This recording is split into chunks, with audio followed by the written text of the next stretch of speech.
la un nou episod de Bloons City Battles. Știu că mulți au vrut să fac, bine, un prieten de-al meu, și i-am zis că o să fac și iată-mă aici. O să joc fără sunet pentru că vocea mi se aude destul de nașpa, așa că mai bine fără sunet decât să mi se audă vocea ca și o cocină. Deci, da. O să jucăm normal, adică o să jucăm Bonanza, cred. O să vedem, hai să vedem. Avem Random Trio Speed, Mega Boost sau Bonanza. Noi o să jucăm Bonanza pentru că cui nu-i place Bonanza? Mai mulți bani! Și mai mulți bani înseamnă că chestii mai șmechere. Căcing! Ok, ce s-a întâmplat? Ce-mi face asta? De ce? Ok. Cum zici tu? Cum zici tu? Chiar ești super tare. Jocule. Îmi place că îmi ieși din joc. Deci ești tare. Dar hai să vedem. Sper că o să mă joc cu un tip mai șmecher, mai bun, pentru că vreau să facem un late game. Adică, na, vrem să ne jucăm cât mai mult. Și chestia asta nu-mi place deloc. Adică mapa asta nu-mi place. Da, aș face mapa asta. Nu ar fi rea. Bun, și el zice la fel, așa că o să îi dăm drumul. Deci, o să vedem ce facem. Eu cred că îmi voi pune magicianul aici. Și o să îl fac direct Lightning Bolt pentru că nu are... Adică uitați-vă ce a făcut! Oh my god! Niciodată n-am văzut un Lightning Bolt mai șmecher ca al lui. A fost extraordinar. Congratulations, boss! Deci, imediat o să înceapă școala și nu o să aveți timp să vă uitați la videourile mele, dar e ok, eu știu că sunteți acolo și că le vreți. O să fac chestii interesante, o să fac vloguri când vin acasă spre școală. O să văd, poate o să mai mergem și în parc și o să fac și acolo vloguri. O să fie foarte interesant, de-abia aștept. Mai sunt 2 săptămâni până începe școala și o să fie interesant. Mie, sincer, îmi place școala, adică n-am nicio treabă cu ea. E ok, adică, primul rând, dacă nu te duci la școală, ai fi, na, prost. Adică dacă te naști geniu, adică, să fii super șmecher. Bine, voi sunteți abonații mei, voi toți sunteți geni și sunteți șmecheri. Sper că știți asta. Aoleu, mă încurc. Nu știu de ce, mă încurc. Ok, eu o să pun niște ice tower pentru că sunt foarte GG. Hai ce zice. Și o să pun aici. Deci o să începem cu primul. Foarte bine. Care nu e foarte bine pus. Hai că e bine.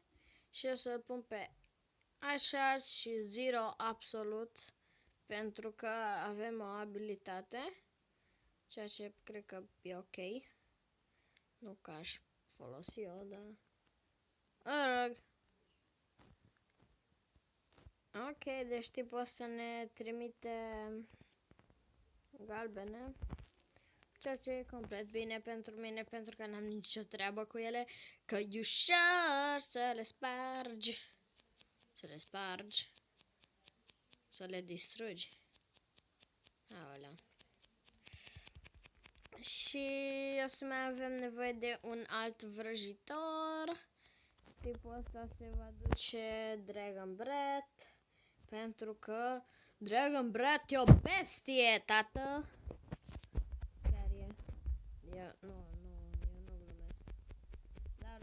încercăm să-l omorâm pe bietul om. Pentru că e un nesimțit și nu-mi place numele lui. Pentru că e nesimțit și da, cam asta e treaba. E nesimțit. Și o să folosesc o abilitate mai încolo, pentru că abilitatea arată cool și îmi place. Vine furtuna! SOS, SOS, pac! Gata! Atât a fost. Se mișcă tot așa în relare, slow motion, chestii, știți? Și pe ne place slow motion, adică, na. Slow motion-ul e epic! Dacă nu-ți place slow motion-ul, o să vin la tine acasă și o să-i zic lui mămică dacă nu-ți place slow motion-ul. Bine, nu o să fac asta, dar gen. Ok, îmi pare rău, n-am vrut să zic asta. Da, dar ca idee. Cum să nu-ți placă slow motion-ul? Slow motion-ul e super tare. Adică, serios. Adică, în slow motion poți să faci chestii super șmechere. Adică, serios, nu, eu nu glumesc cu tine, adică, să știi. Deci, da, o să facem un Super Monkey, care cu siguranță va fi un technological terror, pentru că o să vreau să-l omor pe băiețaș și nu are rost să aștept până fac un templu, adică, normal. Adică ar fi o prostie. N-ar fi o prostie, da? Ne, adică un templu. Mă costă multe resurse. Mă costă mult! Adică 100.000. E adevărat că aș avea o defensivă mult mai bună, dar nu. Totuși.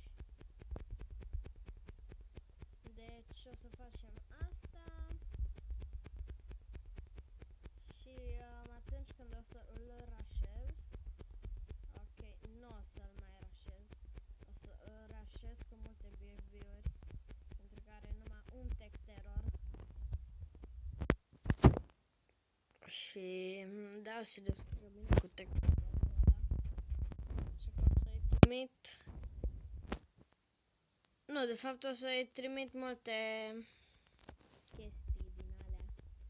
Baloane mari și albastre. Da, o să-i trimit baloane mari și albastre, pentru că sunt foarte frumoase. Baloane albastre! Bun, hai să începem, băieți. Runda 22 va începe acum. Și îmi pare rău de tipul ăsta, dar o să moară tragic. Fraiere, nu poți să joci. Oh. Deci o să așteptăm runda 22. Am făcut și acolo un tech terror foarte frumos. Și un Summon Phoenix. Apoi o să îl rașez pe bietul copilaș. Sau să-i dau umilința totală. Da, o să aștept pentru runda 24 și să-i dau umilința totală. O să-i dau umilința totală. Și când zic asta, nu glumesc. Sunt sigur că o să se bucure foarte tare. Adică, serios. Degeaba.